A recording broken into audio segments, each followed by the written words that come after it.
Hey y'all, this is Jasmine Jones with the Business Umbrella here with the Let's Talk Business podcast. This series is called The Big Jump and it's geared towards entrepreneurs who are thinking about starting a business but have not yet taken the big jump.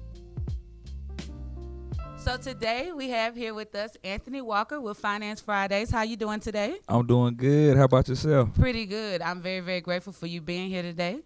So let's get right to it. So what inspired the start of Finance Fridays? Or tell us a little bit about it, actually. Yeah, so first off, Anthony Walker is my name, like Jasmine mentioned. And Finance Friday is interesting because it didn't start off with the intentions of becoming a business. Really, what I was attempting to do is I was attempting to just give value to people, right? Specifically around finances and entrepreneurship. And the way that I started doing it is I just started a video series on Instagram, Facebook. Just sharing what I've learned about entrepreneurship, business, and finances. And what inspired the video series and me feeling like it would make sense for me to share kind of my story and share some of the information I had is when the pandemic started, I actually started studying the stock market. And what I realized is within the stock market, like some of the main lessons and principles that you need to learn when researching companies are lessons and principles my parents already taught me just in everyday interactions. Right, yeah.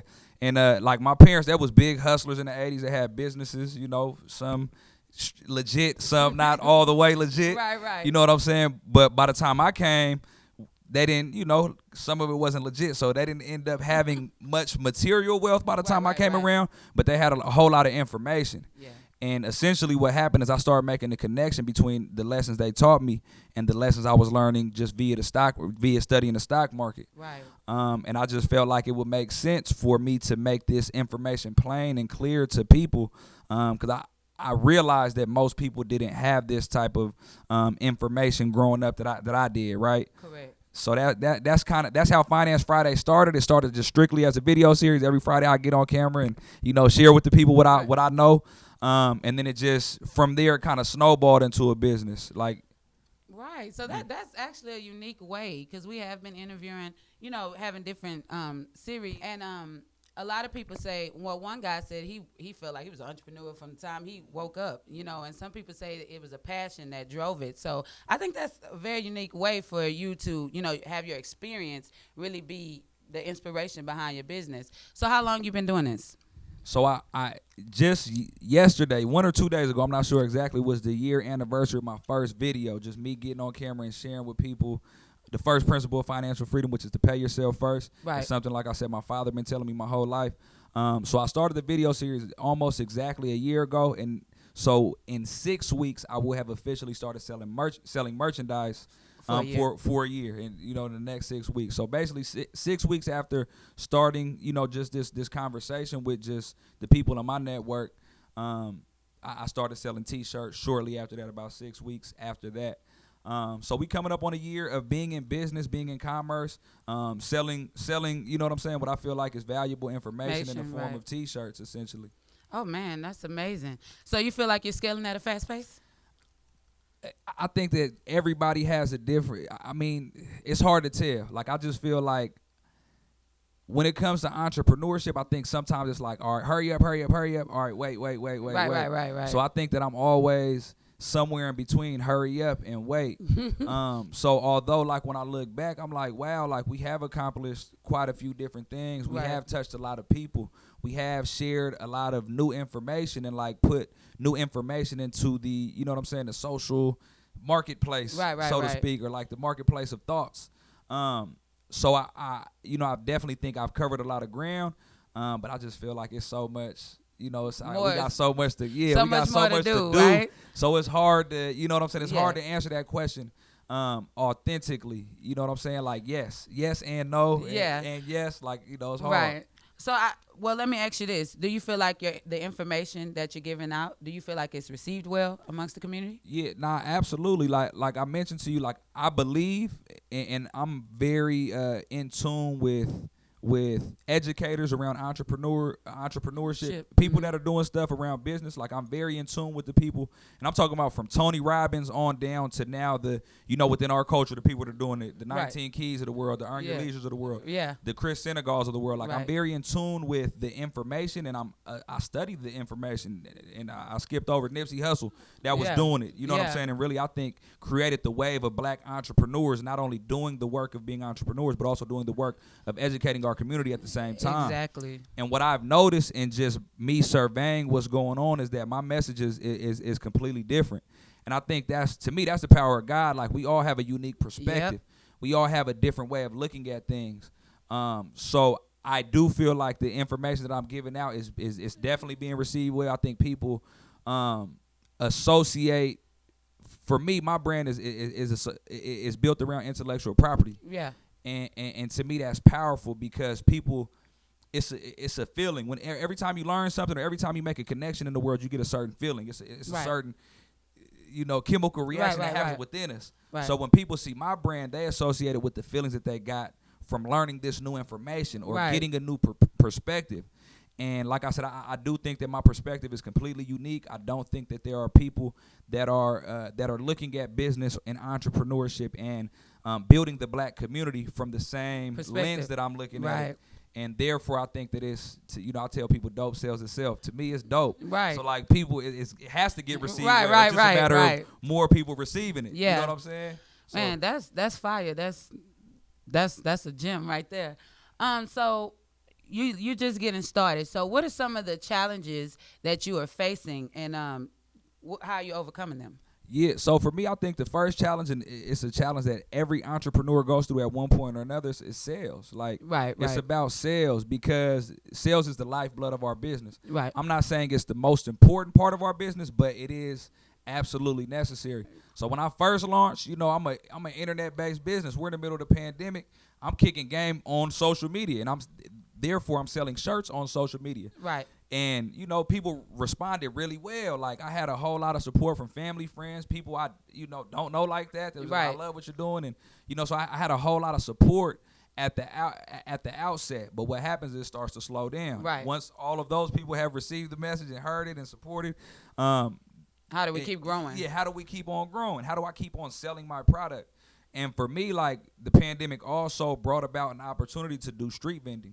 You know what I'm saying? And that's something that I think is extremely important for black folks to understand, is that there's not one channel to distribute our products and services. We have to be versatile, because if you look at the biggest companies in the world, they have a brick and mortar location. They have internet sales, and they have, they do for us. I think we need to understand that the hand-to-hand sales is powerful within our community too. Like, our communities have been sustained off of hand-to-hand sales before there was internet, before there was brick and mortar stores, or before we could own those. Right. So for me, it's all three, and that's what really kind of kickstarted my business again.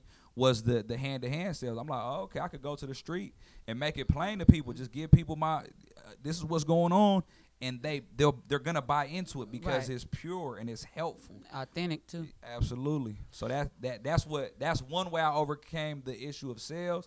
And now I'm working on a new problem. It's like, I want my time back. Right. You know what I'm saying? Like, okay, I know I could always go outside and get money. That's a good thing. Right. We know that works. Yeah, absolutely. So just recently, last week, I relaunched my website, finance-friday.com. It's been about 2 or 3 weeks now. Mm-hmm. We recently relaunched the website, relaunched the Instagram to kind of separate the business, myself and the business a little bit, so it could be its own standalone situation. And I mean, the next thing is, I'm studying these Facebook ads and trying to understand how to scale from that perspective, on from the internet marketing. Yeah, absolutely. Okay. All right. So tell me about, you said intellectual property.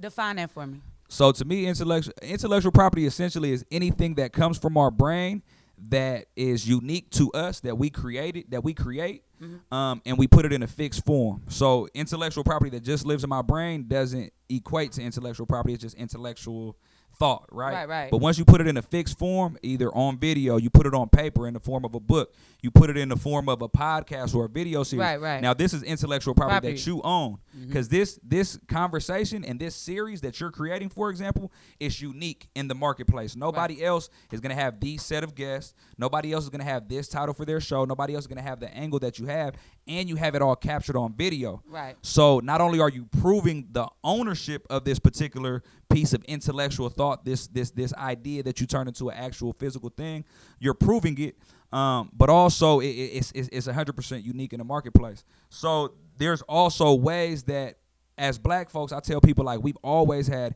intellectual property. Like Black History Month, we talk about all the things that we invented. Right, you know what I'm saying? right. Like, but we never talk about all the companies that enrich themselves off of our inventions. Exactly. You understand what I'm saying? Right. And the reason is because they extracted our intellectual property. They stole it from us. Yeah. Now that we know better, we do better. We have the internet, which is beautiful, because I now can have a timestamp. If I put something on Twitter or on Facebook or whatever, or Instagram, YouTube, you're gonna see that I posted it on this day at this time, so I have a timestamp, and I could prove that I created this at this time, at this day, in a fixed form, right? But we have to take it a step further, right? We have to do things like trademark ideas as well, because that gives it another layer of protection. So for my company, one of the first things I did, once I realized, like, oh, people aren't buying shirts from me, really, they're really buying ideas. You know what I'm saying? So I need to protect those ideas. So currently I have 2 trademarks pending. I have 4 trademarks pending right now, and I have a couple more we're working on at this point in time. But the point being that I created these things and I put them into the world in a fixed form. Now let me protect these things. Right. Another way to create intellectual property that I think everybody should do is you have to write. I've written a book. I have a book coming. I believe that we all need to write books, because our ideas need to, you know what I'm saying? Our ideas need to exist in the world, number one. And number two, we have to protect them. And once you write a book, there's copyright law that protects that piece of intellectual property as of day one. Right. Now you do take extra steps to protect the copyright. There's other steps you could do to further protect it. But the point is, intellectual property is just anything that comes from our mind that we put into a fixed form into the earth. Right. If that makes sense. Yeah, that definitely makes sense. And I'm glad you talked about trademarking, because in our community, I just talked about this on the last episode. We start a business and we kind of treat it like a hobby or a hustle. We don't legitimize the business by registering and becoming an LLC or corporation or whatever, and then even taking the next step in trademarking your ideas. You know, like with the business umbrella, I'm in the process of trademarking like the umbrella, my color theme, all of that, because that's all a part of the business umbrella is all a part of my idea and what I'm trying to push amongst the community. So I'm very glad that you touched on trademarking, because it's very important for people to protect their ideas. Absolutely. Okay. So do you prefer to complete majority of your tasks yourself, or do you outsource? That's a great question. I think as a beginning entrepreneur that didn't have a lot of resources when I started, or a lot of resources, or some of us do have a lot of resources, but we might not have a lot of resources to put towards that particular project, right? Exactly. I think you have to start by learning the tasks that the tasks that your business needs to perform, right? And then from there, I think you need to put people in place in order to buy your time back, in order to be more efficient, in order to you know what I'm saying, be able to go and create other things, right? So I say that to say there's certain things that I have done myself and certain things that I've outsourced. And I think, to me, so like what I think about when I hear you say that, so like for me, the other thing I think is extremely important in business is like vertical integration. So like as black folks, what we oftentimes don't have is the means of production. So whatever we create, we really go to somebody else to create it for us. We pay them money, they create it for us, and then now we have a product.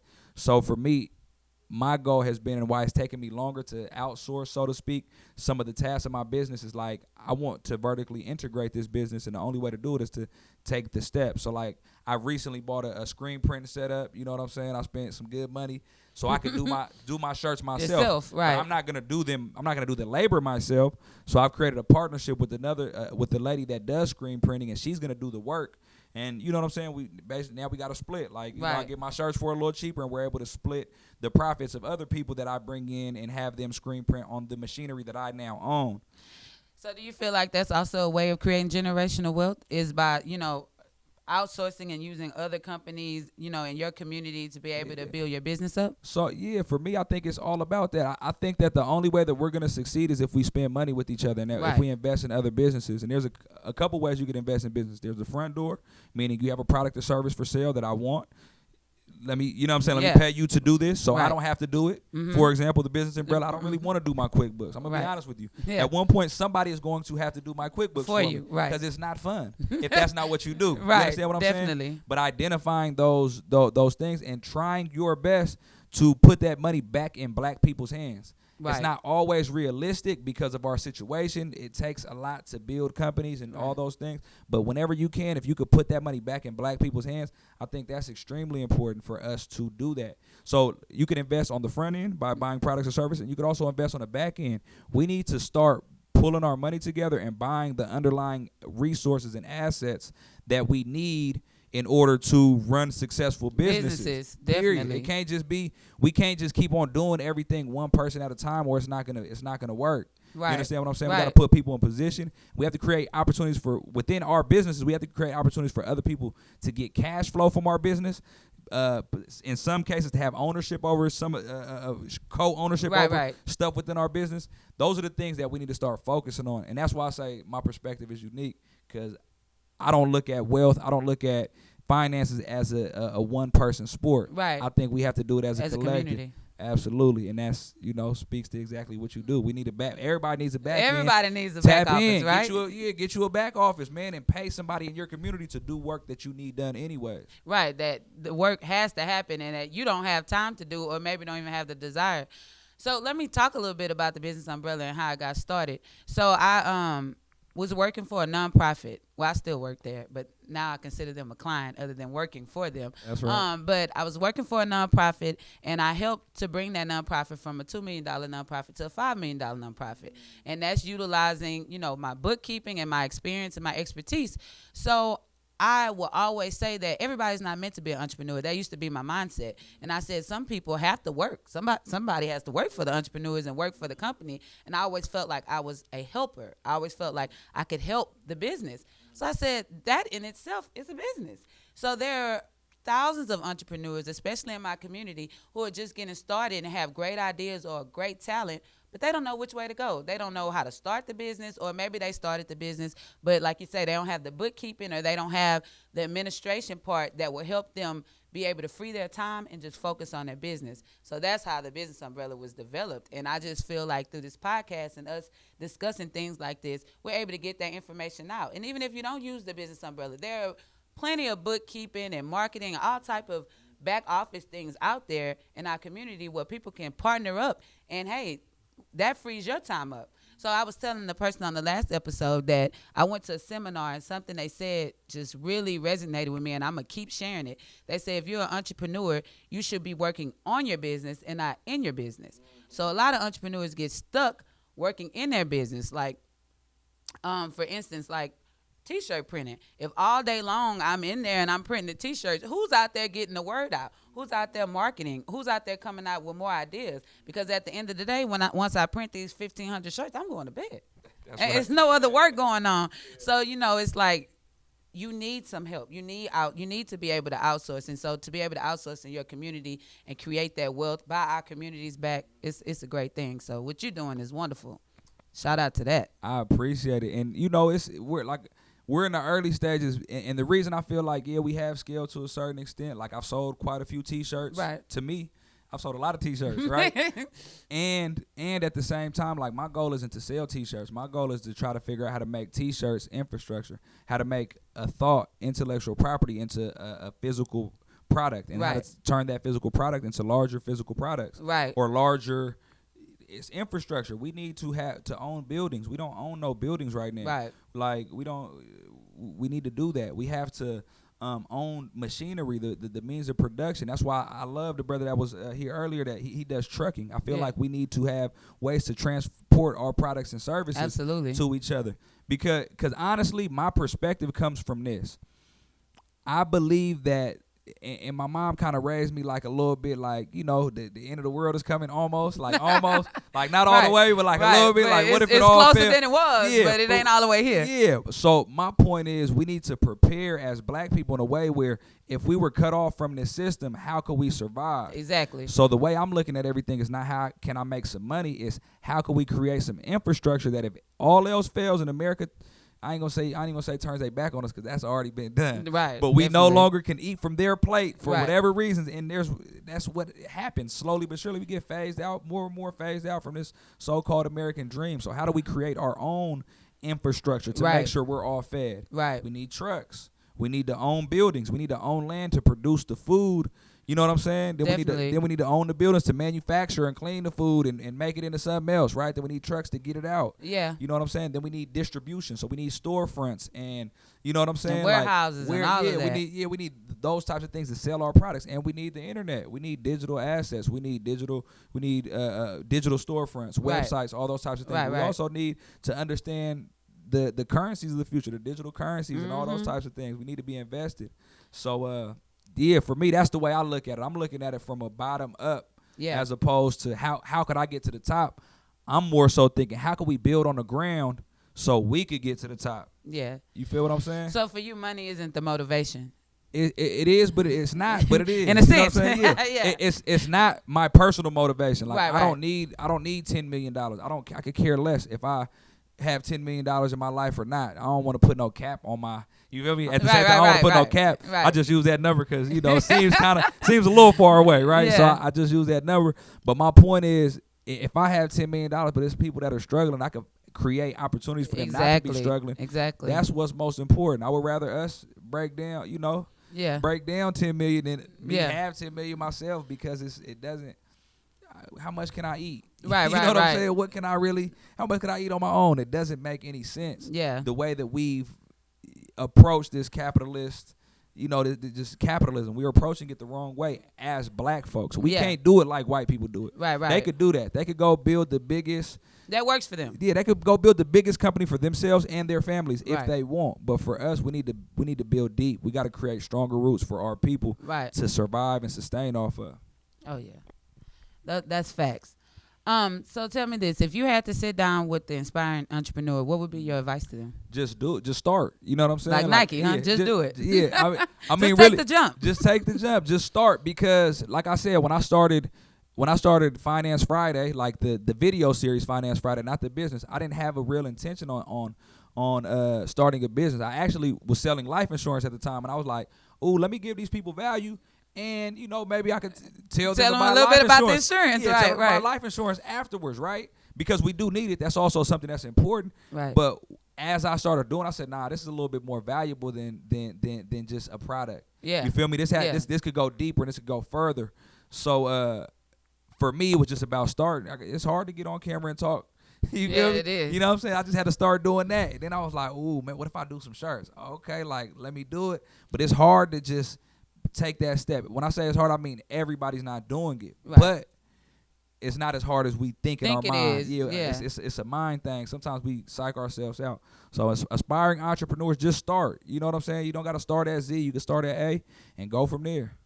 So let me ask you: do you feel like the inspiring entrepreneur needs talent and passion, or do you feel like you can start a successful business with just passion, or you can start a successful business with just talent? Or you feel like they need a little bit of both? You need a little bit of both, but at the end of the day, like, you don't have to be passionate about every single thing you do. Like, you can start a dry cleaner and not be passionate about dry cleaning, right. but you better be passionate about The quality that you provide, the service. Yeah. Something. There has to be something within that matrix that makes you say, "Nah, I'm gonna show up to work every day to do this for this reason." Yeah, you gotta be feel what I'm- motivated. Absolutely. It has to be something there has to be a certain level of passion. And I think we all have talent. I think we all have some type of talent. And I think that sometimes we're dependent on our own talent when it's really like you have a whole community full of people that could do all kind of stuff. Right. So why would you start a podcast and not include your folks Right. that could do the production piece? Exactly. Or do you want to do both? Not No, at all. Absolutely. So we don't have to have all the talent on our own. We Right. could also lean on the people in our community. Okay, most definitely. So let me ask you this: for the inspiring entrepreneur, so say they want to start a business, right? and they have this idea, but they don't know which way to go. When you say just do it, what should be one of their first steps? One of the first things you have to create, you do have to create a business structure. So whether it's a sole proprietorship, an LLC, a corporation, there's 5 of them. Right. And we service all of those at the business umbrella. An S corp, and a regular corporation. So there's 5 different business structures. Get a business structure. That's the first thing. And the reason that's so important is because once you have a business structure, now that's an entity that exists outside of yourself. Right. So you could get a business bank account for that structure. Now I'm not spending the money that I make at my 9 to 5. You know what I'm saying? I'm not. Right. I know the difference. I'm not intermingling Separate. my money. I'm not taking the money that I make in my business and put it in my pocket like, you know what I'm saying? Like nothing just happened. Like that. We got to start moving that way. And that's how we go from having a hustle, which I'm a proponent of hustling. Go ahead and hustle. But at one point you have to make a decision. Like, do I want to keep hustling or do I want to make this a business? So that's the first thing I would say. Get you a business entity, number 1. Number 2, if you're going to have a business with its own bank account, you got to do some bookkeeping. Right. You have to have bookkeeping in place because the tax man is going to come. They coming no matter what. No matter what. They're coming every single year. So you have to know, you have to be prepared for them. Those are the first 2 things from like a business perspective that I would say, like from a technical perspective, that you got to go do. I'm glad you brought that up. So here at the Business Umbrella, we do bookkeeping and we help entrepreneurs get their businesses registered. And I always try to educate whenever I do videos or I'm on Instagram or whenever I have an opportunity to talk to the people. I always tell them, if you have a hustle, you say you're doing hair and you're making good money doing hair, let's get an LLC going. Let's protect you. Let's make it a separate entity from you. And then let's start bookkeeping and seeing how much money you're making doing hair. So if you're braiding hair and you're doing wigs, right? And wigs is making you $400 and braiding is making you $60, but you take 4 hours to make that $60. When you're doing bookkeeping and you're reviewing that on a monthly basis, you'll realize this month I could just do wigs only and make way more money than I was doing braiding. But you can't make those decisions when you don't have bookkeeping in place. You see what I'm saying? You have to know the money you're making and what's going out so that you can make projections for the next month. So yeah, that's a fact. If you can't track it, then you don't. If what you are can't you doing? track it, you don't know. Like you really don't know. Exactly. If you don't know what's going, the numbers to your business, then you don't really have a business. You have a hustle. Right. So let me ask you this: what is one of the key elements of your success right now? To be honest, I think it's just authenticity. I think it's just, and I'm also just not scared to do whatever it takes to be successful. If that means going outside and setting up shop in front of wherever it's traffic and selling my T-shirts, I'm gonna do that. If that means getting online and telling people you need to buy my shirts and this is why and this is what I'm building with the money that you're giving me, I'm not doing this for fun. I'm actually creating things that we could all use going forward. I don't got a lot of shame. Right. And fear doesn't seem like that's one of your challenges. Fear doesn't seem like one. I don't have a lot of shame. I'm just is what it is with me. And another thing that I do want to point out about the LLC situation or just business entities, but I have an LLC, so I can speak to that a little bit. Mm-hmm. The difference between an LLC and a job, for instance, is that when you have an LLC, you get money in, you spend it, and then you pay taxes. Right. With the job, you get taxed, then you get the money, then you spend it. Right. Does that make sense? Yeah, definitely. So that's something that people don't understand. It really is to your benefit to get this LLC because you could take care of all your basic business expenses, and you're not getting taxed on that money that goes out. You're just getting taxed on what's left in the business at the end of the year. So I think that's extremely important. You could actually save money by having your stuff together and doing it right. That's a gem. And I do LLCs every day, all day for people, and I've never explained it to them like that. So thank you, because my next client, I'm going to explain it to them just like that. So that definitely was a gem. So that concludes the question part. But do you have any information that you would like to just give out to the inspiring entrepreneurs? Absolutely. Well, am I giving out information or am I telling them about what I got going on so they can buy my stuff? No, you're going to have your opportunity. Okay, yeah, you're definitely going to have that opportunity, but just anything to help them. Got you. Yeah, I'm just wondering what part we at. Yeah. So just anything to the aspiring entrepreneurs, like I said, just push and connect with other entrepreneurs and other people. Like, part of entrepreneurship doesn't look the same for everybody, so we don't always have to reinvent the wheel. It's a million shirt companies. Right. You know what I'm saying? Like, you could get with somebody that already has an existing structure and say, hey, man, I like what you're doing. I can help you make money. I can help sell your shirts. If somebody came up to me and told me they can help me sell my shirts, I'm gonna go into business with them. That's an asset to my team, right? So you don't always have to create something from scratch, and you don't always have to do all the back end heavy lifting. You could also just partner with people that are already doing business, already in existence. Definitely. So I think that's something that we can do a better job at.